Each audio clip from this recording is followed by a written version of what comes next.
شعر از کمال نصرالله.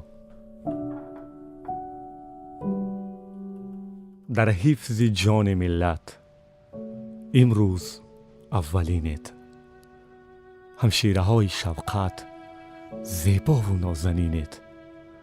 اول شجاعتانت در کارزار میهن، حاشا که با شما ماند زور و مدار میهن.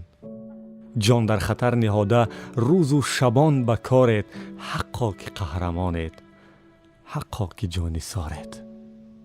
بر جان خود بگیرید هر تیر اولین را، پاداش چیست ای خلق این همتی برین را. در جاده پر از خوف پیش از شما کسی نیست، در مهر و در فتوت بیش از شما کسی نیست. رمز صداقت و رحم رمز وفا شمایید، بر جسم و جان میهن یک متکا شمایید.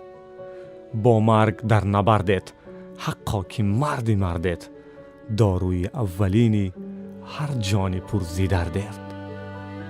جان نحیف خود را در روی کف نهادید، با نور آن به بیمار صد جان تازه دادید. نیروی آخرین را بخشیده بر مریضان، خود کاستید خود را در پیکر و دل و جان.